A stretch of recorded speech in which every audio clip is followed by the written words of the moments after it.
Is this still the worst holiday party Disney has ever thrown? We are back for year 2 of Jollywood Nights here at Hollywood Studios, hopefully for some redemption. We'll be trying all of the food so I can let you know what you need to try and what you can skip. And at the end, I'll fill you in on my honest thoughts on this year's party. This is the ultimate foodie guide to Disney's Jollywood Nights.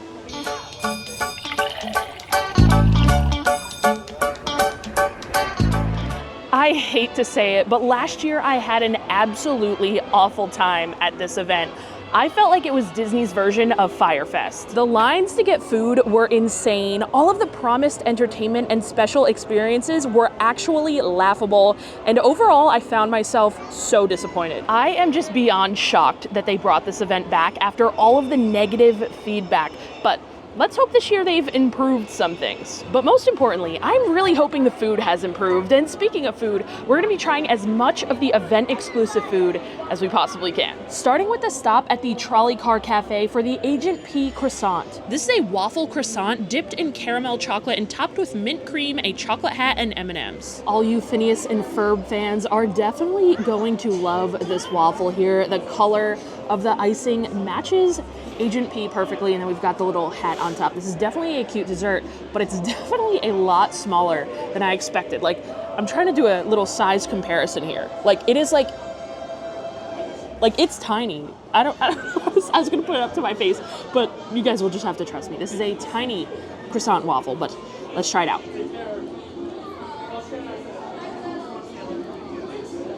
Whoa, okay. There is so much going on with this little waffle here, and the combination isn't great. The mint buttercream has no business being on this waffle here. I feel like if they left that off and just dyed the like chocolate caramel that's underneath it the teal color, that would have worked a little bit better, because the mint is really throwing me off. Another thing that's really throwing me off is the fact that there are M&Ms on here, and it's not pleasant texturally to be just gnawing on some M&Ms when you're eating a croissant. That crunchy texture does not go with this. And speaking of crunch, I wish this waffle was a little bit crunchy, but instead it's just very stale and it tastes like it was made days ago, but somehow this is the first night of Jollywood Nights and it's stale. This ain't good. We're not off to a great start. We also picked up these little gingerbread bites here. They're not on any menu anywhere, but apparently you can only get them during Jollywood Nights here, and they're just called gingerbread bites. So I don't know what to expect here. And upon taking these out of the package, they definitely look a lot different than I expected. They look almost similar to like churro toffee, where I guess you've got the gingerbread cookie, and then they're kind of coated in like a cinnamon sugar concoction on there. And we have actually found out that you could get these at various outdoor vending carts, and they are plant-based, so they're not exclusive to Trolley Car Cafe. Let's try it out. That is good. Given my experience eating that waffle, I kind of expected this to be a little bit hard and stale, but no, this is very soft and enjoyable. Not super sweet, but like a really, really great gingerbread flavor. I know my mom makes a good gingerbread cookie, and this is a good gingerbread cookie. It's almost like a gingerbread blondie, I would say, because it's not really like a cookie. It's more of like a soft blondie texture, but it's really tasty. And these are great because they're a plant-based item, so if you do eat a plant-based diet, this is something amazing for you to get. And even if you don't, they're really good. Another good thing about them is that they come in a to-go bag with a bunch of different bites, so you can share them amongst a bunch of people, and you can also take them home. It's a good gift to like bring back to your parents or something at home. I don't know. These are really good, and I'd get them again. Now that we have gotten our first 2 treats of the evening, we're gonna make our way down Sunset Boulevard to hit up the Tip Top Club, which was a very disappointing part of last year's event. So I'm really, really hoping this year is just, even if it's just a little bit better than last year, I'll be happy. Okay, and upon walking up, it looks like the line is quite long, similar to last year. The line was super, super long, and it's just as long this year, honestly. It's all the way back past the entrance of the attraction, and I don't think I'm going to be waiting in it because I am not willing to wait in line that long for a beverage that is pre-batched and pre-mixed. If I'm waiting that long, it's probably gonna be at least 30 minutes. Better be a freshly shaken beverage, and that's not gonna be the case there. But this year we were able to catch the band that's playing in front of the Tower of Terror right there, so that was nice. And they also added some dancers. They had some cast members dancing, ghosts dancing, I guess you can say, and they were kind of trying to pull people from the audience to dance with them. That was kind of the vibe they were going for, but it wasn't quite working. No one was dancing except for my friend Juliet, who the ghost pulled up with her and she danced with. She was literally the only one dancing. So, I mean, at least we did have a little bit more of an attempt from the Tip Top Club, but still, it's just not what you would expect when you think of the Tip Top Club and that elegant, jazzy kind of vibe. It's just still not there. It's still a miss for me personally, unfortunately. But I guess if there wasn't a line, I would grab a drink maybe, but I'm not waiting today. So next we're gonna actually hit up Fairfax Fare, I think. Fairfax Fare will bring us our first food line of the evening here, but it is definitely not as long as it was last year. I remember last year the line to get food from Fairfax Fare was I kid you not, at least 45 minutes long. So it feels like they figured stuff out this year because it's not as long and it moved pretty fast, I must admit. But this is the perfect time to point out that they're still not offering mobile order during the party, which I don't really understand why they're not, since a lot of the locations that they're serving food has mobile order during the regular day. So I don't know why they can't carry it over. I mean, it's been proven that they can do it for these special events because they do it for the Halloween party and the Christmas party at Magic Kingdom. So I'm not quite sure why they can't just do it here in Hollywood as well. But regardless, here on the menu at Fairfax Fare, they have a bunch of different things, including 2 popovers.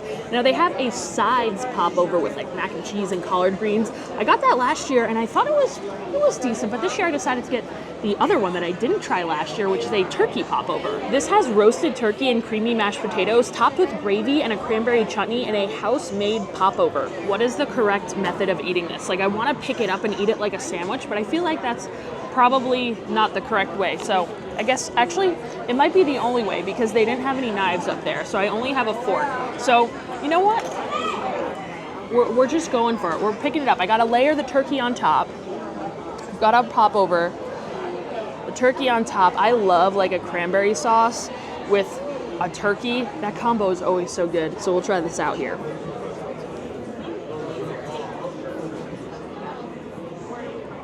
Okay, I definitely like where they went with this here. And they're only about $6, I think a little over $6. This is a really good sized snack. There's 2 big-ish slices of turkey, some mashed potatoes, and then the popover. The popover has a very strong caraway flavor. I wasn't really expecting that, but now that I think about it, I can see the seeds kind of on the bottom. That flavor is very, very strong. I wish it was a little less on that flavor, but this is still really, really tasty. I wasn't sure how it would be because it's a lot of, mashed potatoes with then just bread, but it actually works well. And the the cranberry on top is the game changer. Just adds that little bit of sweetness, tartness that this dish needs, kind of changes things up. Also adds a pop of color.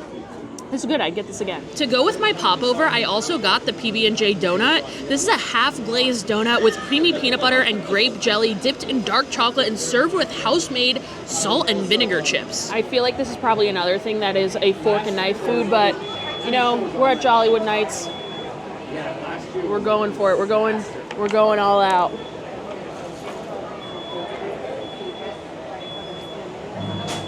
I'm not sure how I feel. This is filled with very, very thick, rich peanut butter, and there's a lot of it, almost a little bit too much to where it's all I'm tasting. The donut is a tad bit stale. The peanut butter to jelly ratio isn't quite what I would like. I like a little bit more jelly personally, and I wish the whole thing was kind of dipped in chocolate and coated in those chips so that you could get it with every single bite. I don't know why you would only coat half of it in that, especially since this whole dish could kind of use it to take away from all that peanut butter. The chocolate would have been nice to have on the whole donut. If you like peanut butter, you'll probably really, really enjoy this. I like peanut butter, but it's just a little bit too much for me personally. And I feel like we're gonna find some other better desserts at this event, including those gingerbread bites. I would definitely get them over this. I made my way down Sunset Boulevard and I see our next stop, this stand right here in front of Beverly Sunset, I think that's what this gift shop is called. But this stop was at the top of my list because they actually have an annual pass holder exclusive frozen espresso martini. Now, you guys know I love espresso martinis, and I'm curious to see how this one is kind of gonna be. Here it is, the frozen espresso martini. This is a frozen Joffrey's coffee cold brew with Minute Maid vanilla smoothie, self-array chocolate rum, and Kahlua with chocolate sauce, and it's topped with chocolate curls. Now, when I picked this up, they did let me know that it wasn't frozen properly, so this is not a frozen espresso martini, it's just a non-frozen frozen espresso martini here. And it throws me off a little bit that there's vanilla smoothie in here. I highly doubt there's a lot of alcohol in this. Yeah, I mean, this is kind of disappointing here. All I'm really tasting is like crappy quality Hershey's chocolate syrup here that's in that glass. That's the main flavor. I don't mind that it's not completely frozen. I actually think I would like the mildly frozen way instead of fully frozen better. It is just very, very chocolatey. There's no alcohol whatsoever in this that I taste, at least. And I also am not tasting much coffee. Like I said, it's just that chocolate flavor. So kind of disappointing. And I believe this was about $11.50 for this tiny 3-sip frozen espresso martini. I'd rather just pay another $6-7 and get a real espresso martini literally anywhere else. And remember, they're putting this behind an annual pass holder paywall. You gotta be an annual pass holder to get this. But if you're not, don't worry, you're not missing out. While we're over here, I'm kind of starting to hear the brand new ice skating show that they debuted this year. And it sounds and looks pretty cool. We're definitely gonna check that out later. But something we're not gonna be checking out this year is Jazzy Nights at the Hollywood Brown Derby. And I feel like I should talk about it since we're right next to the Brown Derby now. So I don't know if you guys remember, but last year, everyone wanted to come to the Brown Derby, and it was an actual disaster. They didn't open up reservations until like 7 o'clock that night or something, and it was a bloodbath to try and get one. And then everyone got a reservation, and everyone got called at the exact same time saying their table was ready. So then everyone showed up outside and expected to be seated, and no one could get seated. It was a disaster, a massive waste of time. The only thing they did in there was add a piano player. And this year they have a lot more like exclusive event food at the Brown Derby for this event. And this year they also changed it up to where you can make reservations way in advance for the experience here if you wanted to experience it. For me personally, I don't feel it's worth it because I don't want to sit down at a restaurant and have that eat into my party time, my limited time at this event. I feel like I could eat at the Brown Derby and have good food, you know, whenever. So that's up to you guys. You guys have to make that decision if you think it's worth it for yourself. For me personally, I wouldn't recommend it, but if you want to try it, go for it. All right, I decided to stop at the Dockside Diner next to get these brand new samosas. These are potato and pea stuffed samosas with curried chickpeas, herb crema, and tomato pomegranate chutney. And at first I was like, where is this tomato pomegranate chutney? But then I picked up one of the samosas and it was very sticky. So I figure it's directly on there. Now you only get 2 very tiny bite-sized samosas. These are pizza bite size. So really tiny portion, but let's try it out. The outside of that samosa tastes almost exactly like a pizza roll, which isn't necessarily what I want when I think of a samosa. It also has quite the kick to it. Now it's kind of hitting me how spicy that actually is. We also have this like curried chickpea here. Let's try this. The chickpeas have almost been like stewed in some tomato. Again, seasoned really, really well, kind of spicy. And then you've got like that tomatoey kind of taste. This right here is delicious. The samosas taste like they're out of a freezer bag, but the chickpeas, good. Also, this is a plant-based dish, so another plant-based dish here. And unfortunately, at this point, it is a plant-based item that I cannot recommend. Hello, Kristen of the future here. You may be saying to yourself, what's going on? You're not wearing the same shirt. Where was your video from opening day of Jollywood Nights? Well, it is because that samosa made me incredibly sick. And you guys know I am always very transparent in my videos, so I figured I would be transparent about this as well. And yeah, that samosa had me down for the count for a while. So with that being said, we are back for night 2 of Jollywood Nights to continue the ultimate foodie guide, continue eating around this holiday event, and hopefully we don't have the same issues as last time. So let's just get right into this. Our first stop of night 2 is going to be at Baseline Tap House, which was where I was supposed to be headed after the samosa. And this is for one of the things that I'm like most excited to try at this party, because they have a couple of different things, but they have some fried mac and cheese. And I love fried mac and cheese. They have like a crispy mac and cheese bite over at Wine Bar George. And that is like one of my favorite things to eat on all of Walt Disney World property. So I don't know if it's gonna live up, but we shall see. We're gonna get that fried mac and cheese from Baseline. Here are the macaroni and cheese croquettes. These are fried macaroni and cheese with an aioli dipping sauce. All right, so it does come with 2 mac and cheese bites here for only $5. I'm not mad at that price for sure. Let's break into one of these here. Hoping it's gonna be nice and creamy and gooey on the inside.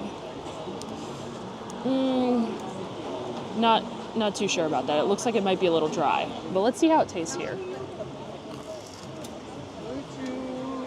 Yeah, so it's definitely not that creamy mac and cheese that I was kind of hoping for.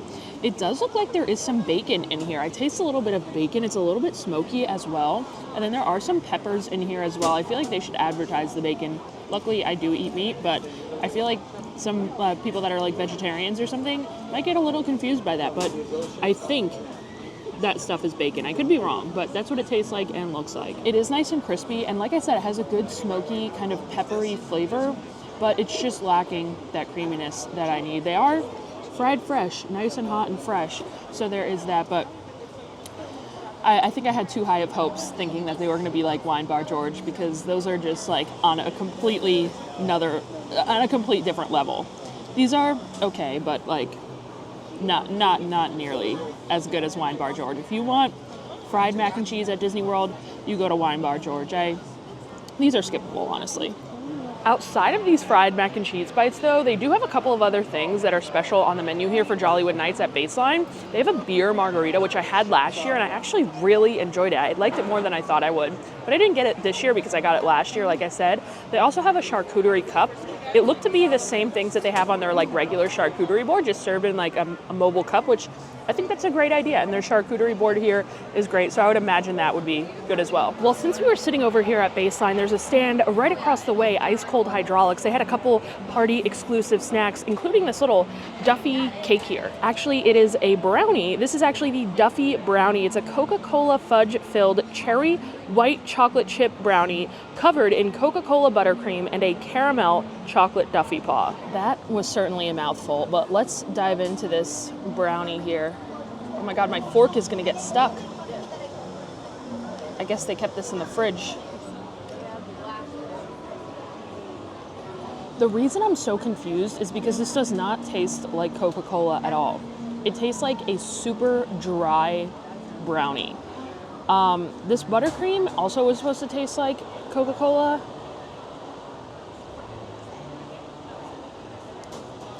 It just tastes like chocolate buttercream to me, and actually it's a pretty good chocolate buttercream. It's nice and thick. I like the frosting, but I'm not getting any cherry or cola flavor. There were a couple cherries kind of scattered on the bottom of the brownie, but like it doesn't just add that flavor. That's like a very crazy description for this dessert that just tastes like a chocolate frosted brownie. Okay, so I am here with my mom on night 2, and I wanted her to try this Duffy brownie here to see if she's going through the same thing and not really tasting the Coca-Cola. Yeah, I don't taste the Coca-Cola. I do taste, it tastes like a Black Forest cake is kind of what it tastes like. There are like cold cherries. Don't taste Coca-Cola, that's for sure. It's really heavy. They need to defrost these before they serve them, because it's really cold too. You heard it here first, folks. Duffy brownie. It's actually bigger than I expected though. Like, it's actually a really big dessert. So, I mean, if you're in the mood for a brownie, I guess come get it. Frosting's good, but it's not what's advertised. Next up, I think we're gonna actually head over to Pizzerizzo. It's really funny because as we were walking up to Pizzerizzo, I saw a ginormous line outside, and I was like, are the people really lining up for Pizzerizzo like this? But no, I think that's where Santa Duffy is meeting. So Luckily, there was no line for Pizzerizzo. And there were a couple of things that I wanted to try here, including 2 of the alcoholic beverages. Starting with the Holiday Cheer, this has Aperol, vodka, Sprite, wild cherry syrup, and a house-made rosemary simple syrup with an orange slice and a rosemary sprig. As soon as I saw Aperol, I knew I had to try this. After an espresso martini, an Aperol Spritz is like my go-to beverage, especially if I want something to like chill and relax by a pool. There is nothing like an Aperol Spritz. So when I saw this had Aperol in it, I knew I had to try it. And I was really confused because when they gave this to me, it looked like it was in a way different glass. I was like, is that the right drink? And they said, yeah, they just don't have the glasses, so they're putting it in a different one. And I was like, oh, that's good, because the glass that it was supposed to be in was like a very, very tiny martini glass, like the one that I got for the espresso, that frozen espresso martini I had on day 1. So this is definitely a way bigger drink now, so I will take it. I'm not tasting much, if any, alcohol whatsoever in this, but I will tell you, I really like it. It's got just a little bit of that bitter Aperol flavor. You can just barely taste the rosemary. The Sprite in there and the wild cherry syrup adds a nice sweetness. But don't worry, not too sweet. I don't like overly sweet drinks. And this is a really nice balance of all those flavors, I think. If we just added a little bit more vodka in here and it was a little bit stronger, this would be fantastic. Still, I really enjoy this and I would definitely get this again. The other drink here is the Snow Pinot. It has lemon sorbet, Prosecco, grappa, and rosemary. So they're really on their rosemary game here at Pizzerizzo. I got this one for my mom. She has already tried some of it. I'll give you guys her review now. Just like Kristen loves lemon, I also love lemon, so this is so good. The only thing was when because it's got frozen, what was it? Frozen something. Frozen lemon sorbet. The Prosecco was kind of on top, so I went in and got a straw so that I could get to the sorbet, the frozen part, because really when I was sipping it, I was only getting the Prosecco, but it is delicious. So now, my turn. You want to try that? Good. Oh. Yeah, that's really good too. Oh my gosh, that Prosecco. And it's like not overly sweet either with like the lemon. This is a really great combo. Pizzerizzo beverages are knocking it out of the park here at Jollywood. I would easily get either of these again. But let's get to some of this food here now. This is the Italian beef sandwich. It has sliced beef, sweet and spicy peppers, and Barilla sweet and spicy pepper pesto served with a side of au jus. I just looked through and there is none of that pesto on this sandwich to be found. You could tell that they kind of pre-dunked the bread in au jus, which is traditional, and the bread that they have this sandwich on is different than the bread that they have here during the day that they serve the meatball sandwich and the Impossible sausage sandwich on. So I'm excited to try this out. Go for a dunk in that extra au jus here. I am not sure what Pizzerizzo has got going on here, but they're really, really doing it up big for Jollywood Nights. I enjoy that Italian beef sandwich more than the new Italian beef sandwich that they have over at the Sci-Fi that I got just a couple of weeks ago. The bread here is so good. It's nice and soft, and you can just tell the quality of the bread on this sandwich is way better than the one that they're serving over at Sci-Fi. I also like that the sweet and spicy peppers. I love the jalapenos on there. It was really, really good. The au jus was nice and flavorful, but that bread, I think the bread on this is really the game changer. That is delicious. While we were standing up there waiting for our order, I actually made my mom hop back in line and get me one of the other foods because I saw a couple other people getting it and it looked so good. So here we have the antipasto flatbread. This has an antipasto spread of meats, olives, peppers, onions, and Barilla creamy Genovese pesto with mozzarella. I got a nice little end piece here. Let's dig in. They way over baked the crust on this, and it has a great char flavor, which obviously I love. And just the flavor of like the sauce, it tastes different than the typical Pizzerizzo sauce that they usually have. And it works really, really well with all the olives and the antipasto things on there. The fresh mozzarella, that, like I said, I don't know what Pizzerizzo has got going on, but that flatbread, I'm really, really happy we went back in to get that because I am enjoying that as well. They're also not messing around with the amount of like stuff that they're loading onto this, and mine actually stayed together really well. It wasn't very floppy because it was so overcooked, but again, That's exactly how I like my pizza like this. This is, I would get every single thing that we got at Pizzerizzo again, and I would recommend you guys try it out. ABC Commissary is up next, and if you guys remember from last year, this is where the Fiesta and La Calle area for Jollywood was, and it was very, very underwhelming. However, I remember the food here at ABC being pretty good. It kind of matched that Spanish feel, and they continued that along this year, and we've got so much stuff from ABC here to try. Starting with the yuca con chicharron. This is a fried pork belly with yuca fries, red pickled onions, and a chili lime seasoning with a yellow pepper aioli. I wanted to try this here first because this was actually, I believe, like my favorite thing that I had last year at the party. First things first though, get rid of this. I'll put this over here. Let's try this yuca first. Where did I have yuca recently? I had it somewhere and it was not good, but hopefully this is, I remember it was last year. Yep, this is just as good as I remember. A little bit of that chili lime seasoning has kind of gotten on the yuca here, and it is so delicious. Perfectly crispy. You guys hear that? I love yuca. If you aren't sure what yuca is, it's like a root vegetable similar to a potato, and it's just so much better than a potato in my opinion. It's nice and soft on the inside. Like I said, super crispy on the outside. It's also served with these pickled onions here, which are adding a really, really great flavor when you eat it together with the yuca. Delicious. Let's try this chicharron that it's served with next. Fatty, but crispy. Again, some of that chili lime seasoning has got on the chicharron. Adds such a great, great, great flavor. Not the best chicharron I've ever had, but for a theme park, impressive. Again, with that pickled red onion. Yeah, I'm loving this. This dish is absolutely fantastic. Another thing that I get, again, we're on a roll here. From Pizzerizzo, we're continuing on to ABC. Hopefully it stays that way. Next up, we've got this birria taco. It has shredded short rib and Monterey Jack cheese served with a beef consomme for dipping. This here is another repeat from last year. However, it looks so much better this year. Look at how crispy the tortilla is, and look at how all of the cheese and stuff has kind of gone over the side and kind of fried a little bit. I love when you get a birria taco with a little bit of that fried cheese on the outside. Oh my god, this looks so good. Let's dip in the consomme here. They don't give you a lot of consomme. Guys, this birria taco is really, really good. Granted, my first bite was pretty much only cheese and that fried cheese on the outside, but I am not mad about that. Let's go for a little squeeze of lime here. More consomme.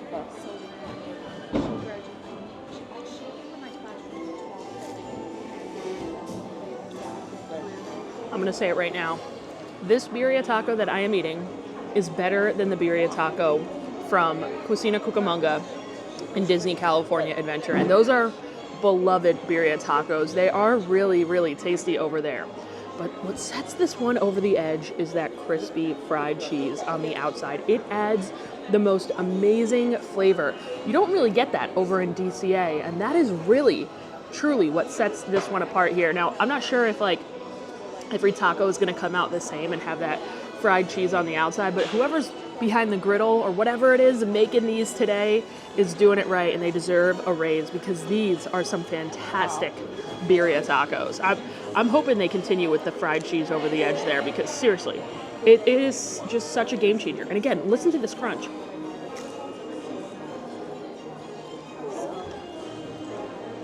It's a winner. All right, my mom loved the birria taco so much too. She's insisting saying a word on it.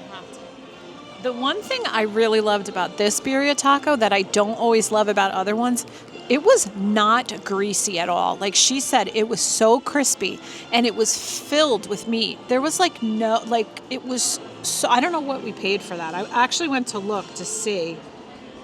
Oh, it was a lot. It was $10.58. Oh, that was two. That was for two. Oh my God. Totally worth it. It was one of the, honestly, I hate to say this, it was one of the best birria tacos I ever had. It is definitely going to be hard to follow up that birria taco, but we are going to do it with this cauliflower taco. This is a plant-based item. It has a chili pepper lime dusted fried cauliflower, and then it's on top of a corn tortilla with diced onions, cilantro, and a chipotle cashew crema. This corn tortilla here is a little bit cold, and it doesn't seem like it's been like put on the griddle or anything, warmed up before stuffing the cauliflower in here. The cauliflower is nice and crispy. It could use a little bit more seasoning, but as a whole, it's way better than the fried cauliflower that I had the other day from Sleepy Hollow at Mickey's Very Merry Christmas Party. I also love the addition of the fresh onion on here. Adds a great flavor. Main issue though, this corn tortilla. It needed to be warmed up, placed on a griddle, fried just a little bit before putting it in this taco here, or using it for this taco. It just needed to be cooked a little bit more, because it's like cold and like tough. It's not, tortilla's not good, but everything else is really good. If you're looking for a plant-based item, I would now definitely recommend this over the samosas, those samosas that poisoned me. All right, on to desserts here at ABC. This is one that my mom actually got. It wasn't on my radar, but she really liked it. The Mexican hot cocoa cheesecake. This has a holiday chocolate cookie streusel, whipped cinnamon chocolate cheesecake, and a spiced whipped cream topped with a sprinkle of cinnamon and a Wonder Made churro marshmallow. We'll get all the way to the bottom there. Got to get some of that cookie. All right, here we go. Well, Mother, you were right. That's actually really, really good. It's a good, really solid chocolate cheesecake. I also really like the chocolate cookie crumble on the bottom there. It's almost a little bit salty too, I feel. A good dessert. Okay, final thing here from ABC, the Taco Bout a Holiday Cookie. This is a cranberry cheesecake filled chocolate cookie dipped in cranberry white chocolate, topped with a pistachio, whipped cream, gold crispy pearls, a chocolate holly leaf decor, and holiday sprinkles. I guess they're just really loving cheesecake here at ABC. We got the chocolate cheesecake, we got the cranberry cheesecake here. Let's try this out. Well, unfortunately, guys, we did save the worst for last here. It's like sour and... Ooh, that's definitely not my favorite. If you're looking for a dessert at ABC Commissary. Oh, my mom's face. Cranberry. That was my exact face. Yeah. Yeah, well, we have the same face. I mean, it's a cute dessert. They definitely hit the mark on that, but just that cranberry flavor in there does not work with cheesecake. Chocolate cheesecake is far, far, far better. You know what might have been good though if they combined the cranberry with the chocolate maybe, because the chocolate one was nice and sweet and like regular cheesecakey. That is cranberry sour tart, not good. Well, ABC Commissary, you killed it. Another spot that was just everything pretty much for the most part that I had that was really, really good. I think that's gonna be our last full stop. There's just one more treat I've had my eye on since last year that I haven't been able to get. That's gonna be our last one. Wow, guys, there is no line for the Gertie Cookie. I can't even believe my eyes. Last year, I kid you not, the line wrapped all the way around to the front of the Frozen sing-along. And now there's just no one here. What happened to everyone? Guys, I just can't believe I waited 0 minutes for this glorious little sugar cookie here. Obviously, we all love Gertie, and I love that they have a snack for Gertie. It is very, very cute. Let's eat her tail. It's a pretty good sugar cookie, and it tastes even better because there was no wait. And in general, that just seems to be the vibe this year. No lines for anything. I'm talking rides, I'm talking shows, I'm talking food. There are no lines. There are lines for some of the characters, like Santa Duffy and Phineas and Ferb had pretty long lines, but most of the other characters, just a couple people in line, you know, like 5 families in front of you. So really can't complain on that front this year. And just overall, I mean, I am just having such a better time. Even on opening night, I know opening nights are like way more crazy than night 2 like it now is, but still, opening night this year went so much more smoothly. And I was really skeptical, you know, because like I said, I had such an awful time the first year that I was like, there's no way they can like just magically make this better. But you know, they did, and I think they did a good job this year. And as far as the food was really, really good this year. I had so many things that I was really, really wowed by, especially that turkey popover. Loved that. I loved everything from Pizzerizzo and everything from ABC Commissary, seriously, those are must stops in terms of food here. From the birria taco to the yuca to that Italian beef sandwich and even the drinks from Pizzerizzo, I was a massive fan. And when you compare the food here to the food over at Mickey's Very Merry Christmas Party, I mean, I was just over there 2 nights ago. The food was not good. It was not good. There were 2 things that I really enjoyed. One that completely wowed me, and that sugar cookie hand pie over from Mickey's Very Merry. But other than that, everything was mediocre at best. And here, there were way more things that wowed me, way more things that were worth getting. So in terms of food, Jollywood Nights is the winner. And I'll just touch on value real quick. Do I think Jollywood Nights is worth it? For an adult, I think it's definitely fun to come to. Would I feel the need to come back if I wasn't making a video every single year?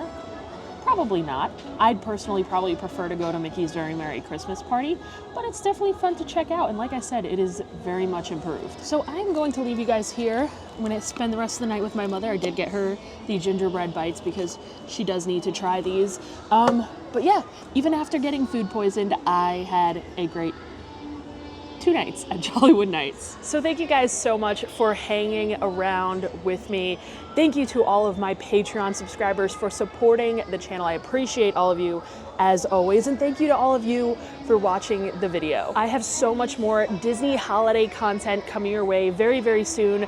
My foodie guide from Mickey's Very Merry Christmas Party is already up on my page, so if you guys are attending that event, definitely make sure to check that out. Yeah, if you guys want to see more honest Disney food reviews, hit that subscribe button, and I'll see you guys next time.